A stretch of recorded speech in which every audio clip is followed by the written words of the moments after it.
Hay historias que no se atreven a contarse en voz alta, misterios que nacen entre rezos, mitos y lágrimas.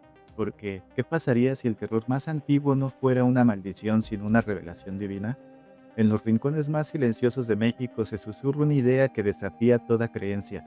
Escuchar el llanto de la Llorona podría ser un milagro.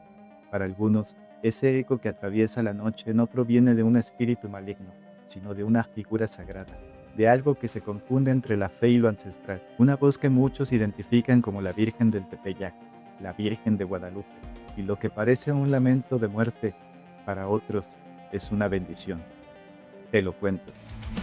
Una crónica infinita de la vida, donde el horror acecha en cada esquina.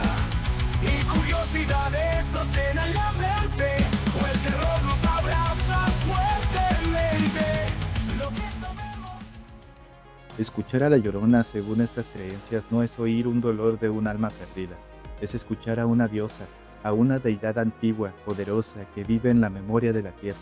Su nombre resuena desde tiempos prehispánicos, Tonantzin, la madre tierra, la protectora, la fuerza femenina que dio vida y que hoy sigue llorando por sus hijos. Investigadores y creyentes sostienen que la figura de la Llorona está profundamente ligada a Tonantzin, una diosa mexicana que con el paso de los siglos fue confundida, reemplazada y disfrazada bajo nuevos rostros. Y uno de esos rostros fue el de la Virgen de Guadalupe.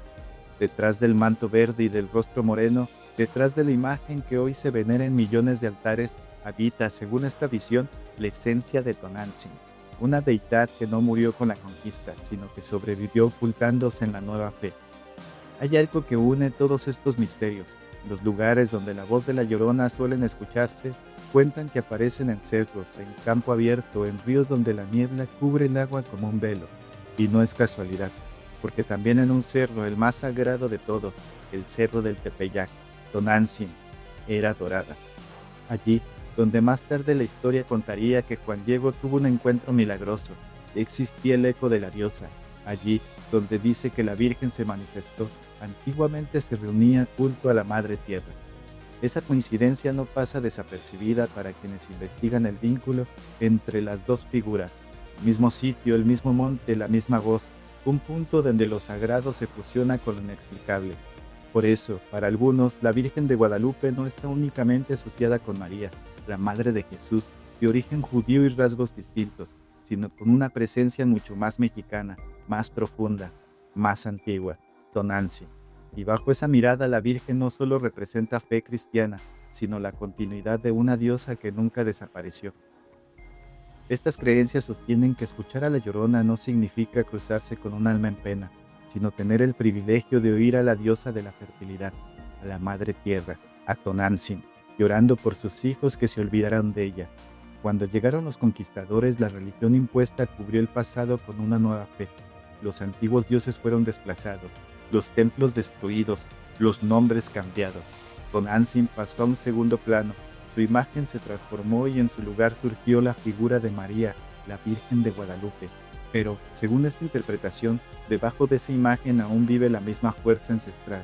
Dicen que ese llanto nocturno tan temido por generaciones es la voz de la diosa que llora por los suyos, por aquellos que la abandonaron, que dejaron de recordarla, que cambiaron su nombre. Y si tú escuchas su lamento, no se trata de una amenaza, es un recordatorio, una advertencia suave, una súplica desde lo más profundo del tiempo, recordar de dónde venimos.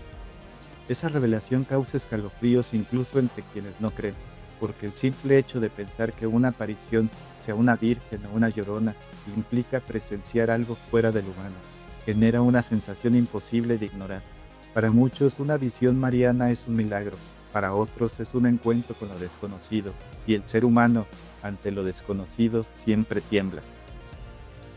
El miedo y la fe se mezclan, la duda y la devoción se funden en una misma sombra. Así lo que algunos llamamos maldición, otros lo llaman milagro. El llanto en la noche, el eco sobre el agua, el sonido que eriza la piel, podría ser la voz de Tonantzin, la diosa que nunca se fue, la madre que sigue velando desde los cerros, desde los ríos, desde el corazón del Tepeyac. Y con cada lágrima derramada en la oscuridad, esa voz sigue repitiendo un mensaje. La historia no se borró, solo cambió de nombre, un mito no murió, solo esperó en silencio. Y ahora, cada vez que alguien escucha el llanto de la Llorona, Quizá esté escuchando algo más profundo, una memoria que no pertenece al miedo, sino a la raíz.